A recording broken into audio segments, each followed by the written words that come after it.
Okay, everybody, we're continuing in the Masechet Sanhedrin and Talmud Bavli. We are on Daf Mem Gimel, Amud Aleph, 43A3 in the Art Scroll. And let us take a look at the bottom left in that English page.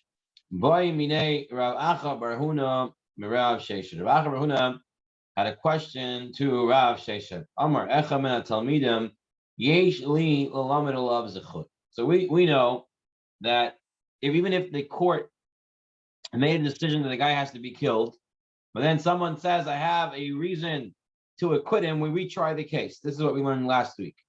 So what happens is, one of the students, remember there's 23 students who sit in front of the judges, right, in the 3 rows.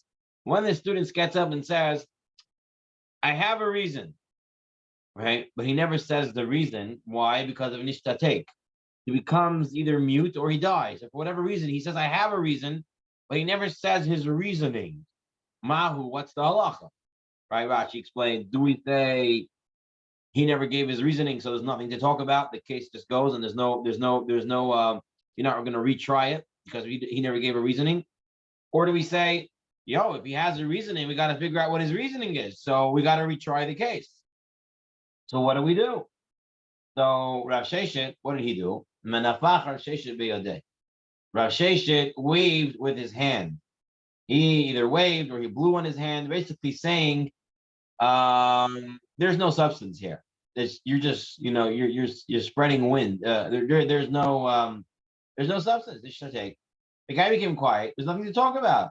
Why? Because if you're going to be worried about what he said, then you'll be worried about every single person in the world might say something. Oh, maybe that guy in China has something to say about this case. We don't do that. Either you say the reason or you don't. And since you didn't, the case is what it is. We don't go back.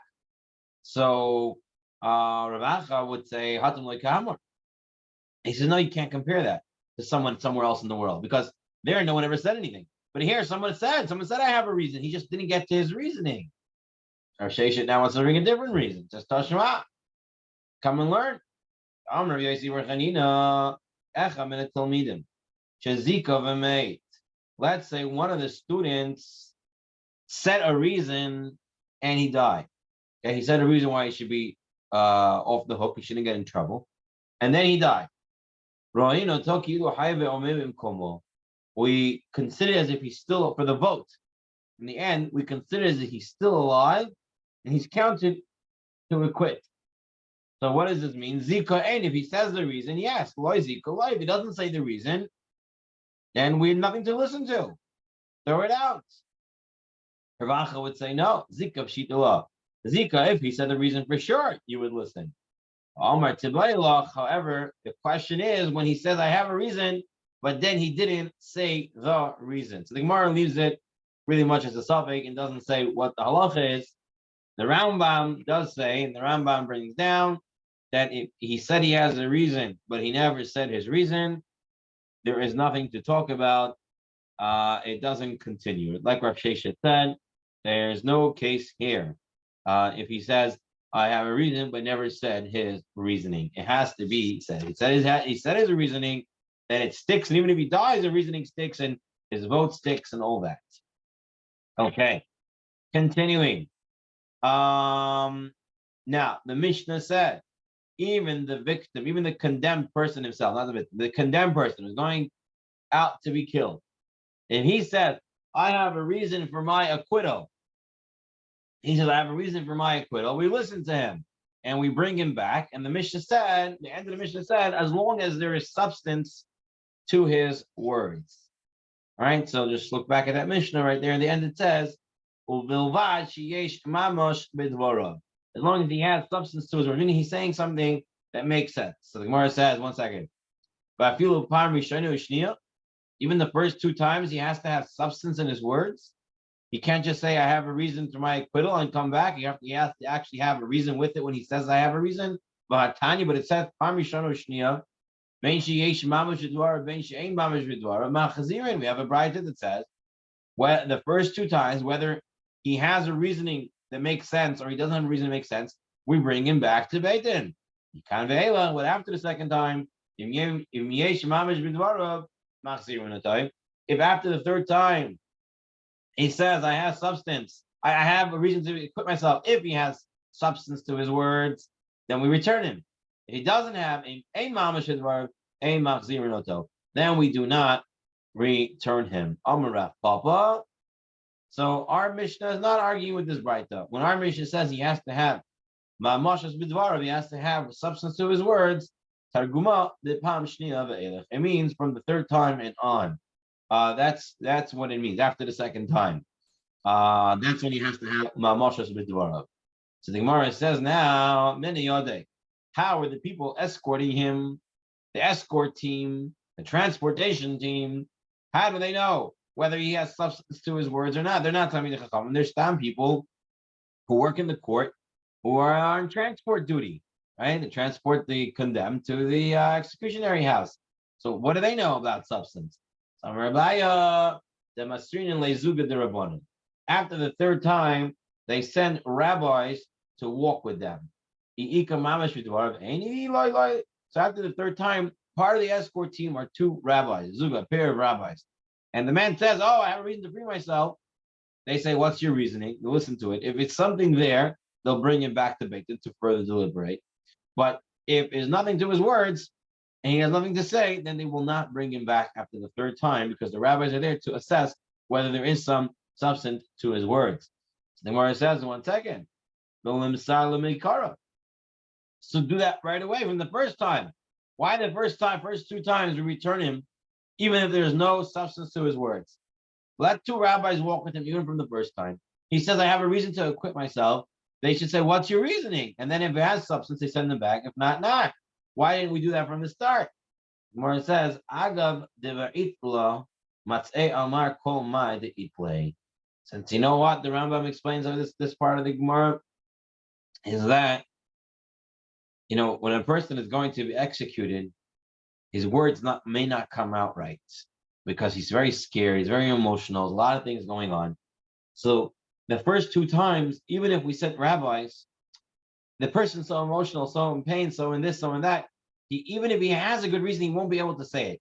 We have to bring him back to Beit Din, let himself get composed, and realize he's not about to be executed right this second, and then let him talk. But if 2 times we did that and brought him back, and then he still hasn't said anything of substance, then we send rabbis with him to see if he has substance for further words. But the first 2 times, we don't send the rabbis, so it wouldn't be helpful. Maybe he just can't speak because he's very scared, and therefore we have to bring him back to the Beit Din anyway. Okay, that ends that Gemara. That's the halacha, like the Rambam says, like exactly like the Gemara brings it. So now we're starting a new Mishnah. Let's look at this Mishnah. It's a short Mishnah. Before we move on, I sent some pictures in the chat right now, right before we started. If you take a look at the daf, the first Hebrew daf that I sent you in the picture, you'll notice it's our daf, but it's much longer than our daf. If you take a look at the art scroll, you're going to see that there's a lot of white on the bottom of the daf. And if you take a look at 43A5, you'll see in note 37, the Vilna edition of the Talmud is missing the text that follows this question. There was censorship done to the Talmud, very famously known. The Christians either translated or got people to translate the Talmud for them, and anything they felt that went against Christianity was pulled out of the Talmud. So today, if you walk around, you'll see, if you take a look at different Masechet Sanhedrins, you'll see some of them have more lines on this page and some of them don't. The art scroll took it from the Vilna edition. The Vilna edition was missing the words, and they, for whatever reason, decided not to put them back in or not even to explain it on the side. A lot of the Hebrew ones may have it in the main part of the Gemara. They put back the lines. If not, they have it on the side on the Haggais. Here in the art scroll, they didn't even put it on the side either. I don't know what the reasoning, why they didn't want to put it, but I sent you in the pictures, I sent you the Hebrew, and I sent you an English translation from the Steinsaltz Gemara of the censored part. So when we get up to that, I'll tell you that we're starting the censored part of the Gemara. So let's first do the Mishnah, 43A4 in the art scroll. If they find a reason to acquit him, then he's free. They send him out and let him go home. the imlav, and if not, yetze lisokel. Then they go out to stone him. Now, while they're going out to stone him, they make a proclamation. A person goes out and he screams in front of them, Ish Pliny ben Pliny, Ish Pliny ben Pliny, yotze lisokel.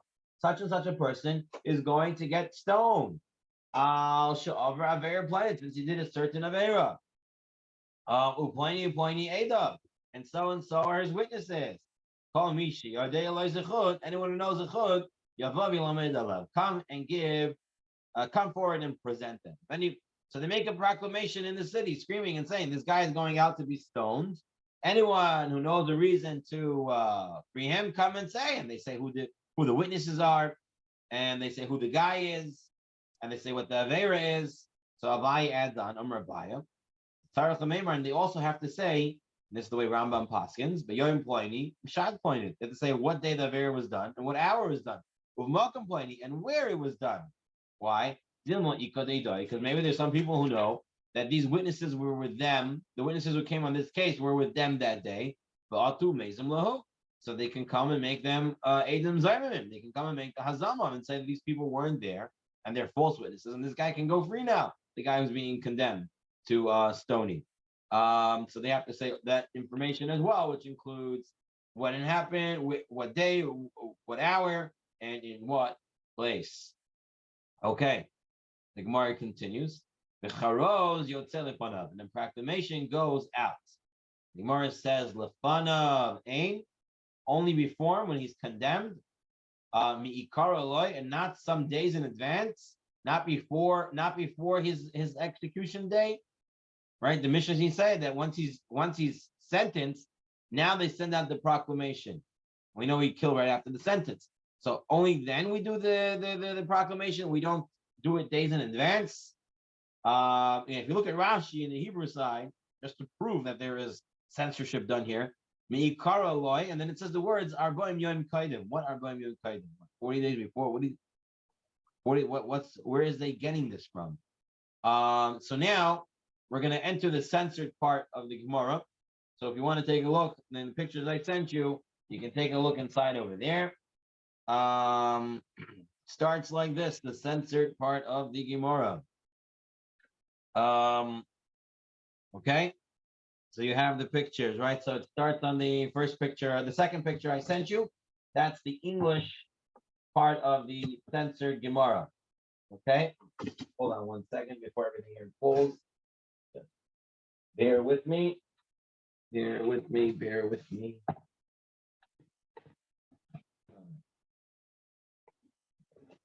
Okay, should do it.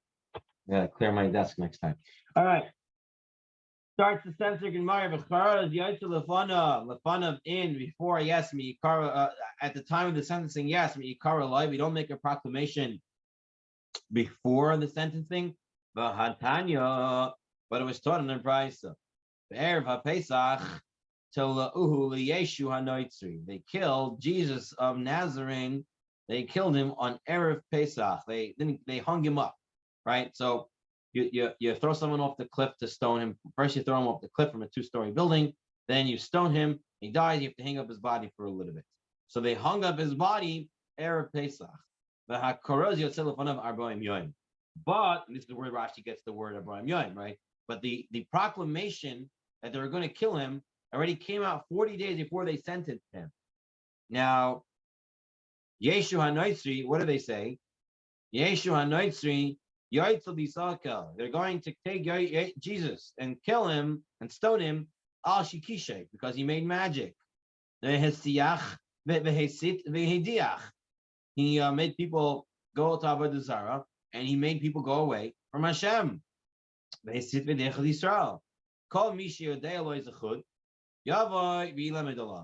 anyone knows as a chut why he shouldn't be killed, come and say it. They didn't find for him as a chut. No one came. So they ended up killing him and they hung his corpse on Erev Pesach. So here we see, the Mishnah says, we don't do it. The Mishnah says on the day that they sentence him, that's the day you make the proclamation. But here from the story of Jesus, right, of Yeshua HaNoitzri, It was done 40 days before. So Omar says, 1 second. This whole thing of Jesus makes sense. Yeshu Anoitzi, Yeshu Bar Hufchi Zechuthu.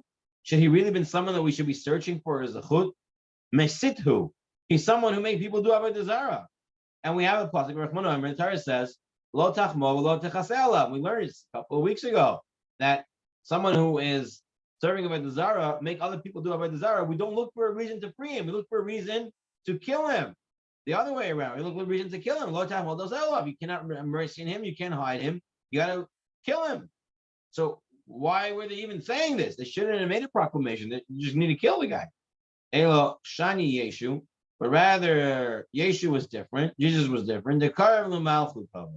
Somehow he was connected to the government. Which government? Not entirely sure.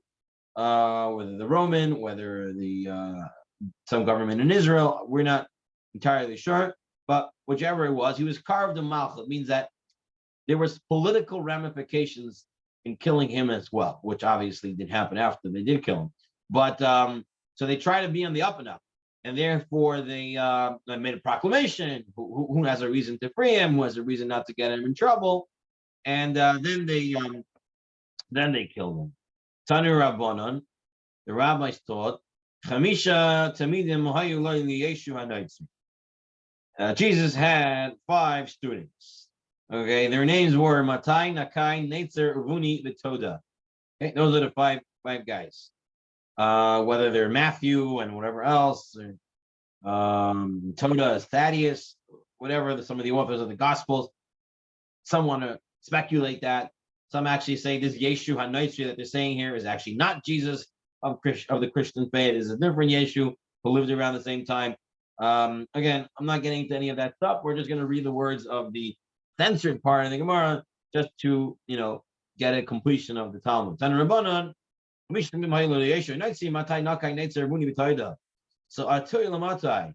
they brought Matai, they brought this Matthew dude, and they wanted to kill him. So Amarlu, Matthew says to the Chachamim, Matai Yehareg, you're going to kill Matai, you're going to kill Matthew? But it says, Matai avo be'erei penei Elohim. It says in Pasuk, when shall I come and appear before God? It says in Tehillim, right? Matai avo. It says Matai is to appear before God. Means you have to keep me alive. I have to be here in the Beit HaMikdash. Amrulai, they said to him, hold on, there's another pasuk. Ain, yes, Matai hareg. We're going to kill Matai. Dichtiv. It says Matai yamut va'avad shemo. When will we kill him? And his name shall perish. Right? That's another pasuk in Tehillim. So you're trying to find a pasuk to keep you alive. Find a pasuk to kill you. They came and brought Nakai, and they're sentencing him. So Nakai said to the Chachamim, you're going to kill me? Nakai Yahareg, you're going to kill Nakai? Achtiv, it says, Venaki, v'tzadik, al taharog. Naki is a tzaddik, don't kill him. It's a pasuk, right? The clean and the righteous, don't kill him. Naki, tzaddik, al taharog. He says, that's my name, Naki, Nakai. Amrullah, they said, yes, we're going to kill you. Ein, Nakai Yahareg. Yichtim, b'mistarim Yaharog Naki. Right, it says in Tehillim, in secret places, he kills the innocent. So we can kill you, even though you think you're innocent. We can kill you. I have a pasuk for that. Atul Netzer. They brought a Netzer. I'm a Netzer Yahareg. Says, can you kill me? It says, it says Netzer, which means a branch shall grow out his roots. They said to them, yes, Netzer Yahareg, we're going to kill you. It says, but you are cast out of your grave like a branch that nobody likes. So we can kill you. Levuni. They brought Buni in. Amar Buni Yahareg. He said, you're going to kill Buni. It says, Bini, Bechori Israel. Bini is Buni. It's me. I'm the firstborn of God. Of Israel. What are you doing? Amar It said to him, yes, Buni Yahareg, we're going to kill you. Right? From Shemot. It says, I will kill your firstborn. Toda. So they brought this Toda, Thaddeus. Omar, he said, Toda Yahareg, you're going to kill Toda? It says, Mizmor Toda. You can't kill me. You have to praise me. Thaddeus says. Omar Lai, He said, no, and yeah, we're gonna kill you. Toda yareg dichtem, soveach toda yichabadeneni. Whoever slaughters a Thanksgiving offering honors me, says Tehillim. So he was bringing one Tehillim, and they brought another Tehillim.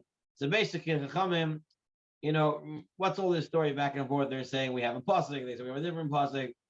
Obviously, it's the same idea. They were Karav Lamachos. They were all somehow connected politically, and we had to give them to speak their last sayings, and then we had to show them that they were wrong. And then we killed them. So this is these couple of lines that we just learned is the part that's missing in the art scroll, and that's because it was missing in the Vilna edition and missing in other editions of the Talmud, and because the Christians felt that it was talking about their Jesus, and whether that is true or not is debatable. But Baruch Hashem, we were able to find the censored parts and to put them back in and to learn them. So now, going to 43b1, as we are now on the in the article 43b1 and Gimel and Bet, we continue with the part that everybody has in their Gemaras, and it's connected to the last pasuk we just learned. Amir Yeshua ben Levi, Kol hazovech et Yitzro, whoever slaughters his Yetzirah, umitvadeh alav, and he confesses to the sins that he committed. The person had a Yetzirah and made him do. Someone had a question. Hi. Yes. Yeah. May I? Yeah. Go ahead. In regards to the topic that we just finished, several questions. So he was there was a judgment upon him because he was making miracles, correct? No, because he did magic. It says, what did it say in the Right. Talmud? He did Okay. magic and he made people do Avodah Zarah. Okay. So the second part I missed. The okay. Second question is, I don't know the history behind what had happened, but I thought he was hanged and the judgment was not by the Jews; it was more by the Romans. No. Crucifixion might have been done later by the Romans. Jews didn't crucify anyone, but that may have been the Romans picked him up and then after he was already killed and then crucified him. That's possible. Okay, but the judgment was done and it happened on the night of Pesach. Erev Pesach. Erev Pesach. That's what it says. Thank here. You. Okay, got it. Yeah. If this Gemara is actually talking about Jesus of the Christian faith, but it may not. So it could just be the same name, different person. Right. Some other guy with the name Yeshu from Note Street. Whether that's him or not, it's debatable. Scholars debate it. I'm not getting into it. Obviously, the Christians thought it was talking about their Yeshu. That's why they pulled it out. But let's move on. Ar Yeshua ben Levi calls the Vech Yitzro umitvadeh. Anyone who kills his Yetzirah and he confesses to his sins, it's as if he honors Hashem in two worlds, this world and the next world. Because it says, this was the pasuk that we just brought right before when we killed Thaddeus, Toda. It says, Zoveach Toda Yichabadeneni. He who slaughters a sacrifice of confessions honors me. So you see, he has two nuns, and the two nuns tell us that someone who slaughters his Yetzirah and gives confession honors Hashem both in this world and in the next world. Continues the Gemara, Shimon Levi. Some people are worried we don't have the Beit Hamikdash. So Shimon Levi is going to say, we have a big zechut today. Why? When the Beit Hamikdash wasn't there, Adam Akiv Ola, person brought an Ola. And what happens when he brought an Ola? Star Ola biyadai. He had the reward of one Ola in his hand. Mincha, he brought a Mincha, Star Mincha biyado. You had the reward of a Mincha in your hand. Avami, Sheda'ato, Shefala. But today, if someone feels very low, right, and he has a broken heart, it's as if he brought all the kavanot in the world. The sacrifices of Hashem, ruach nishbara, are a broken spirit. Hashem says a person who breaks his spirit and he feels bad about what he did wrong, that is considered the korbanot. That is considered korbanot. And if a person prays like this with a broken heart, he feels bad for the way he lived his life up until now, His prayers will never be not listened. They always will be listened. Shneimar, it says, "Lev nishbar v'nitke Elohim lo tivzeh." A broken and crushed heart will not be despised by God. So that's a very important thing. We have to come to daven to Hashem. We have to come with a broken heart. We have to realize our lowliness. We have to realize our weaknesses. And with that, we come with the humble spirit, broken spirit, and we daven in front of us. Okay, let's continue with the next Mishnah. Hayat rachok mebeit haskila ke'eser amot. When they're away from the executionary house, which is about eser amot away, which is about 15 to 20 feet, right? They tell the guy they're about to kill, confess. Say vidui. Say confession. Shekain derech kol hamumatin mitvadin. This is the practice for all those who are going to be killed to say confession. Shekol mitvadeh, anyone who confesses, yesh lo hedek lo olam haba. Even though they're about to kill you, you're dying because of a terrible sin, still you'll have a chelik in olam haba if you admit to your guilt. Shekain matzinu be'achan. So too we find by Achan. So who is Achan? What's the story of Achan? So very quickly, briefly, when Klal Yisrael is entering Eretz Yisrael, right? Moshe Rabbeinu passes away. Yeshua takes over. They're coming into Eretz Yisrael. They're going to fight the guy. The first place that they go after is Jericho, right? Yericho. They have the whole thing. They walk around it 7 days, 7 times. The 7th day, they're blowing shofar. The walls fall down, and they kill everybody inside. Yeshua makes a proclamation. He makes a gzera. And he says, no one's allowed to take the spoils of the war. Everything is cherem. Nothing is allowed to be used. It's all for Hashem. It's not for us. There's this guy, Achan, who steals some of the stuff. Nobody knows. Okay. The Jews then go to the city of Ai, and they they're starting another war. They should win easily. People's morale fell down. Yericho was the most strongest city. And they're going to Ai, which is a relatively weaker city, and they think that they have it in the bag, right? They think they're going to get this problem done, and they come there, and 36 Jews die. And Yeshua says to Hashem, "What happens?" Hashem says, "Somebody made a sin. Someone stole from that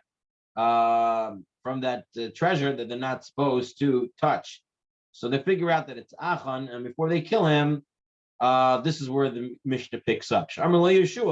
Yeshua tells Achan, Beni, my son, Simna Kavod, please place honor to Hashem, Hashem of the Yisrael, V'tein lo Toda. The word Toda here, Toda usually means thank you, but it also comes from the lashon of mitvadeh or vidui.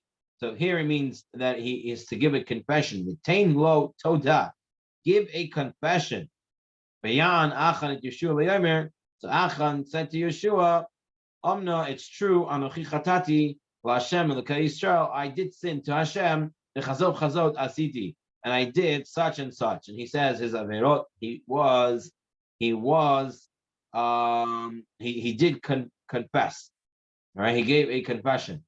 How do we know shekipur lo viduyo? How do we know that his vidui, his confession, was keeper, mechaper him, was an atonement for him? Because it says Yeshua tells Achan, why have you ruined Hashem? Why have you ruined us? God shall ruin you on this day, right? He says, on this day, today you are ruined, but you're not going to be ruined in the next world. Meaning that once you give a confession, maybe in this world we're going to kill you, but in the next world you'll have a chelik in olam haba. What happens if the guy is going to be executed, doesn't know how to confess? So they tell him, say that this death should be a kapara for all my sins. If the victim knows, the guy who's about to be killed, the condemned, knows that he's being killed falsely, that these Eidim are Eidim Zayimim, they're false witnesses, and they come and they said it, and now he's being executed because of their false testimony. He should say, This death should be a kapara for all my sins, except for this sin because I didn't really do anything. You cannot make anybody say this. Can you call Adam Omer Kane? Everyone will say this. Everyone who's going to be killed will say, "Oh, should be a kapara for all my sins except for this." In order to make himself clear in the public eye, to say that the Beit Din killed me wrong, I'm really clear. Everyone will say this. Therefore, the Chacham said, no. Even a guy who really knows that he's being killed unfairly because of false witnesses cannot say that. No one can say that. All they can say is, may this mita be a kapara for all my sins. Tanu Rabbanon. The rabbis taught in a brayta.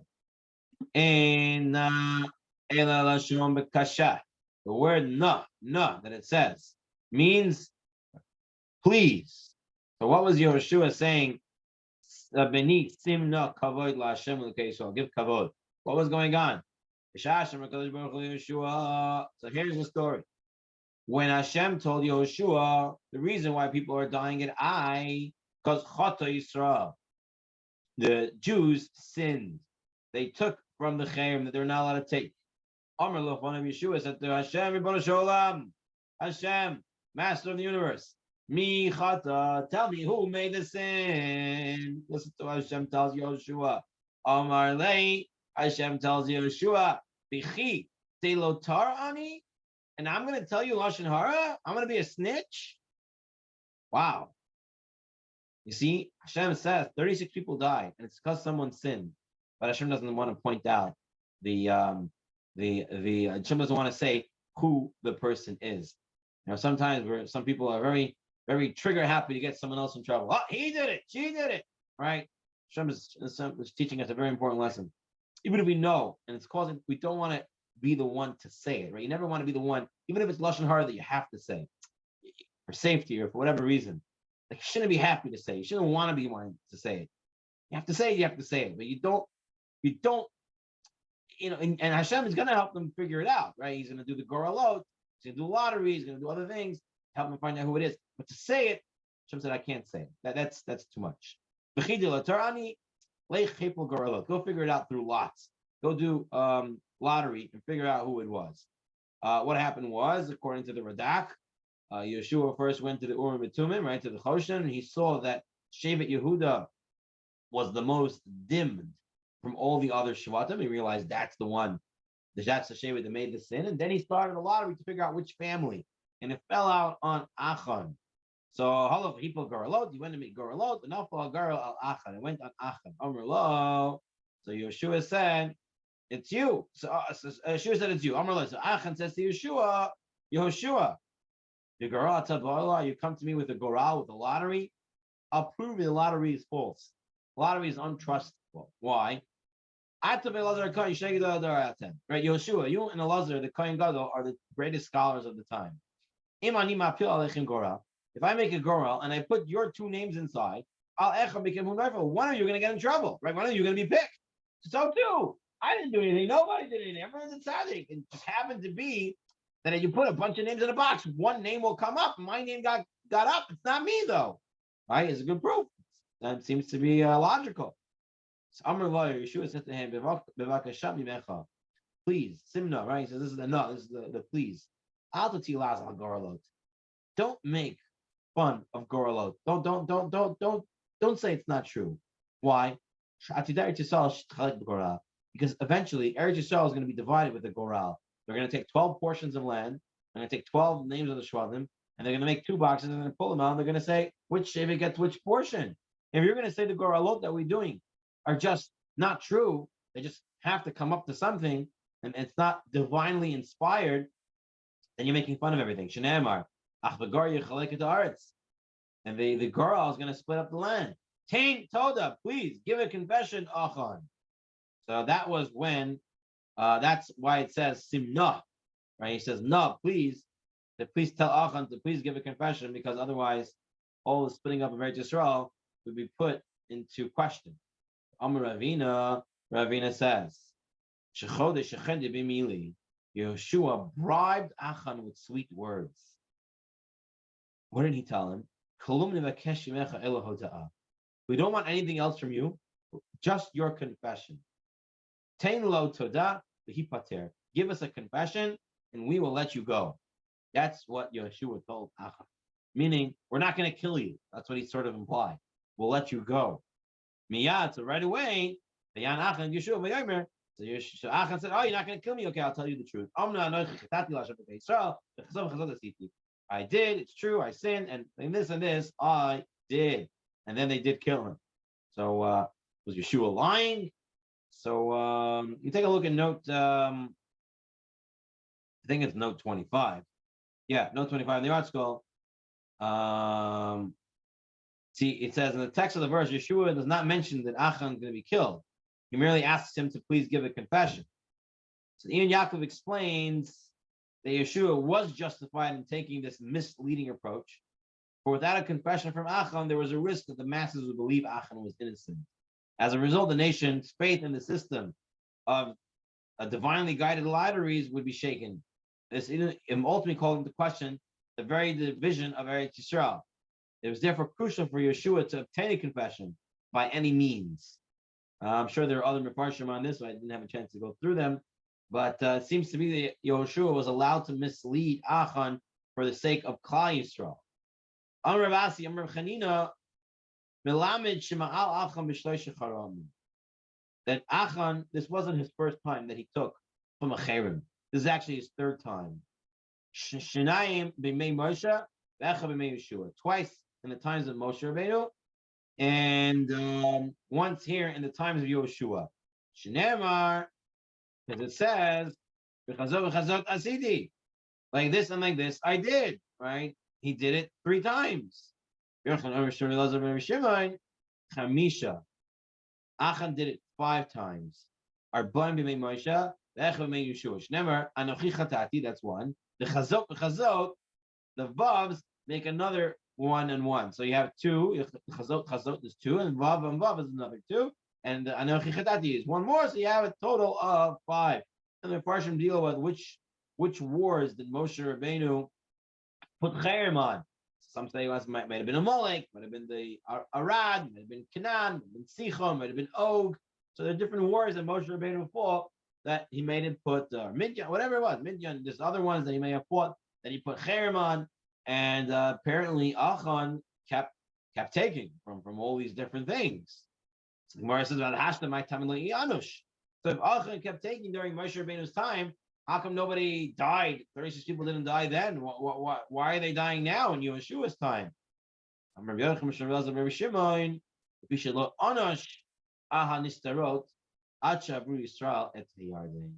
Because private sins, Jews were not punished for collectively until they crossed over to Eretz Yisrael. That means while they were in the Midbar or any time beforehand, one Jew made a sin in private and nobody knew about it, and no one else got punished. They only got punished for sins that everybody knew about and they could have done something about it. But once they crossed over the Yarden, then even private sins would affect the Jews collectively. Ketanoi, it's actually a machloket tanoim if that is true, because it says on pasuk, it's a famous pasuk in Dvarim. It says Hanisterot ladonai Eloheinu, v'aniglot lanu v'neinu ad olam. Now, if you take a look in the Torah, if you want to look on the side of the art scroll on the Hebrew side, on the left side, where it says Torah Ar Hashalom, on the furthest margin on the left, you'll see it says Torah Hashalom right underneath the Sar Tashas. If you look at number Hey, what was it? No, not Hey, Vav, Zayin, Ches, the last one. It says Hanisrot Adonai Eloheinu v'nigot lanu v'neinu ad olam l'kol divrei Torah hazot. You look at the words lanu v'neinu and the word ayin on top of the ad. They all have dots on top of it. Lanu v'neinu and the ayin and the word ad have dots. So lamu nakud al lanu v'neinu val ayin shiba ad. Why do we have dots in the Torah on top of these words lanu v'neinu and ad?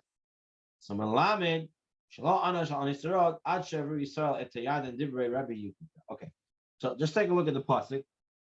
It says it's all. I'm going to translate it simply, and then we're going to try to give a little explanation what's going on over here. You should know the Rishonim have multiple ways of understanding this this Rabbi Yehuda, of how he understands this. Let's just keep it. I mean, note 34 does a pretty good job. You have time to go through the whole thing, but let's take a look at the pasuk, translate it, and can give you an explanation. The The private matters is for Hashem. V'haniglot, and the revealed matters, lanu v'neinu ad olam, is for us and our children to always do. Pashat says, private matters is Hashem's business, and public matters we have to take care of as a society. Now, why does it have dots on top? Yehuda says the dots on top, according to Rashi, the dots on top should really, it's coming to tell us something else. Lanu v'neinu, what else is for us? It's also the private matters. And the ayin tells us that ad olam means until a certain time. The time frame switches. There's a before and there's an after. Before going into Eretz Yisrael, this is the way the pasuk should be read, like it says it simply. But after entering Eretz Yisrael, then the pasuk should be read slightly different.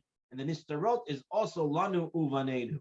It's for us and for our children. That's the way Rabbi Yehuda wants to learn. You can go through the whole note 34. If you want, I can send you more Rishonim in Hebrew explanations of how to learn this up. But suffice it to say, those dots are telling us to read. It's a drashan, the pasuk, change somewhat the meaning from ad. And someone is saying that ad is the 70th day from after this was said. And that's when they entered Eretz Yisrael. 70 days after Moshe Rabbeinu said this pasuk, that's when they entered Eretz Yisrael. And that's when it took into effect. That's why it's ayin is 70. There's many explanations over here of what's going on. But that's Rabbi Yehuda. Yehuda says, lanu v'neinu, not only the public, but also the private matters are going to be for us. And therefore, now, when they were in the Midbar and Achan were stealing, private matters was only for Hashem. They didn't affect Klal Yisrael. And now they're in Eretz Yisrael, private matters also belong to the society, and therefore, people died. Rabbi Nechemia said, no, he's a Tana who argues with this explanation. Do we ever, Hashem ever punish the Jewish people because of hidden sin? Like it says Adoilam. Ela. How do you learn this? He changed the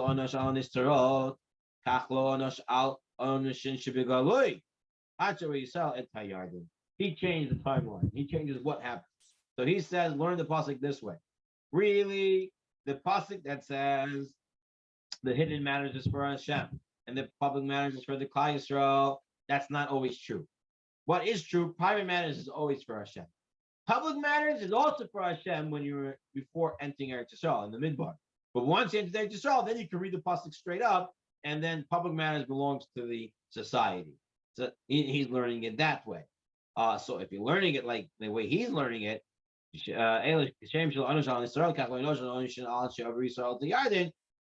that's the case, Achan might tummy anush. So now Achan, he did it privately.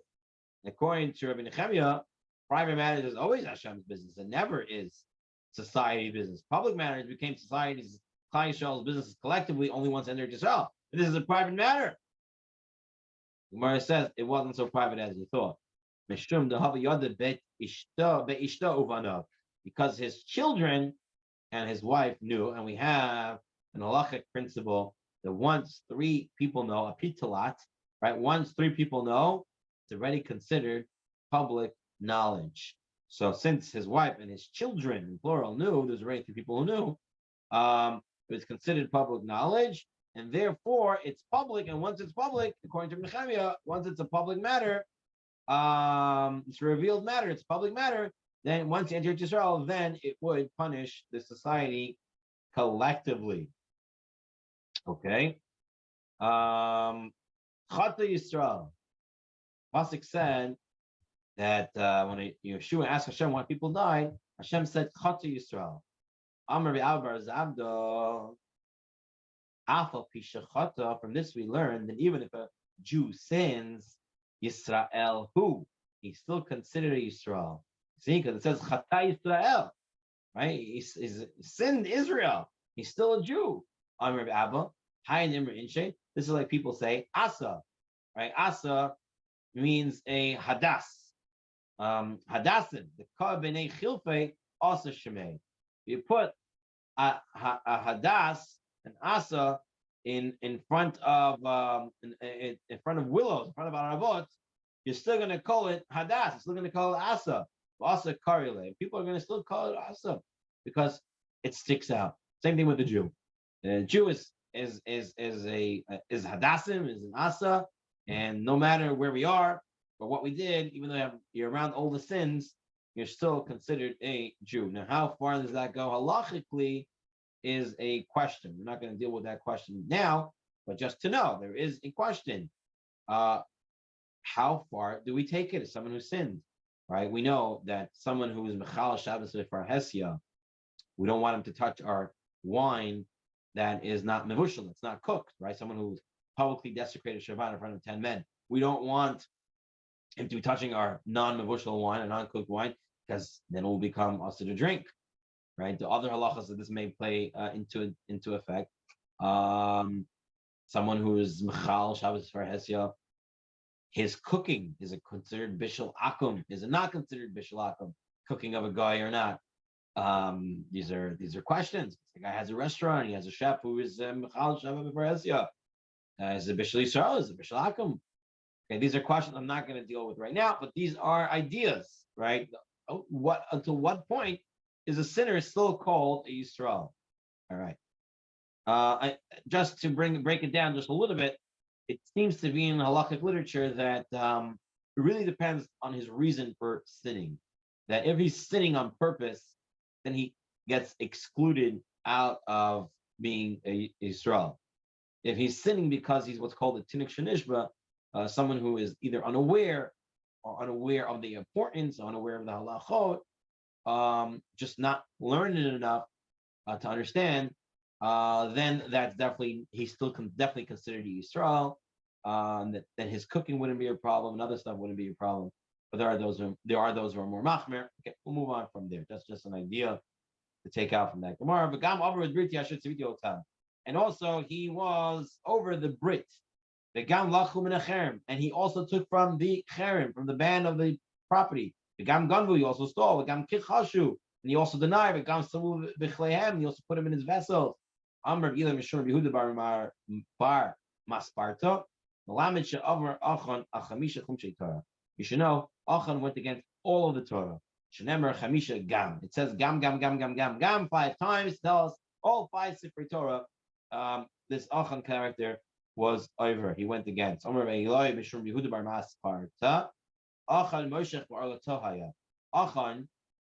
know how bad he was? He tried to make his Brit Milah disappear. Whatever, he tried to stretch certain parts to make it look like he still had a foreskin. How do we know? And we have a comparison in words, and we see that he is someone who was Hefer. He tried to uproot his Brit Milah. He tried to make it look like a foreskin again. Whereas if Pshita, of course he did that. You said he was over all the Torah. So of course he did that to his body. You might have thought, he went against the Averas, but he wouldn't try to remove his Brit Milah. I mean, that's like a lot worse, right? Trying to remove a mitzvah from your body. Maybe you thought he wouldn't have done that. No, he did. And it says that he made an avala, he made an abomination in Israel. What does this mean? That there was a 12-year-old girl that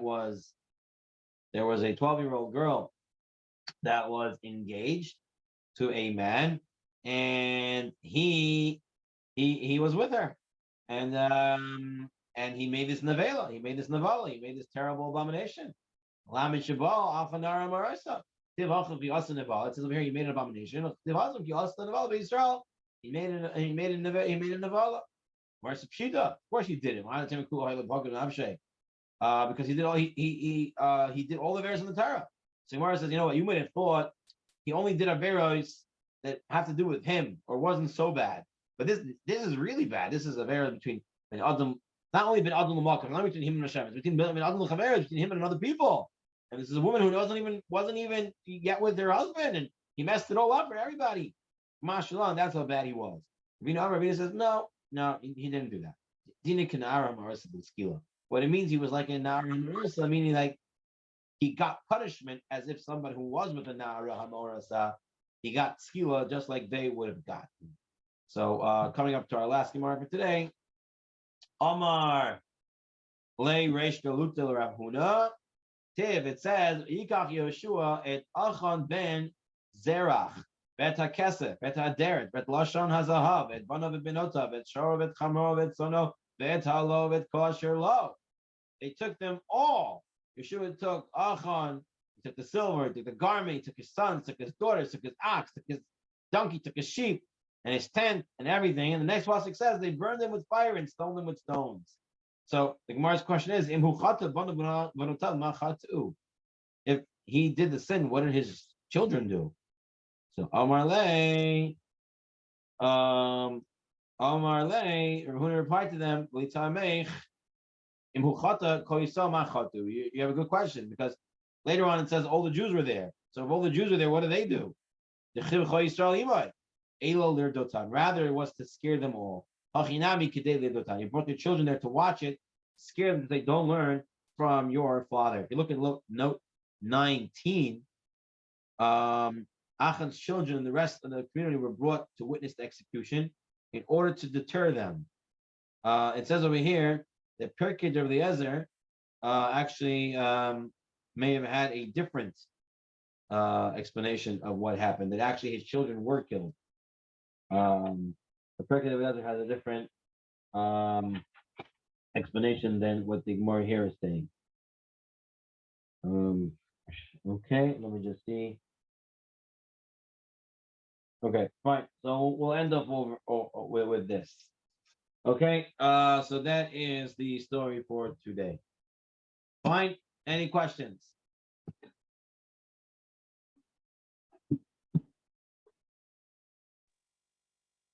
Or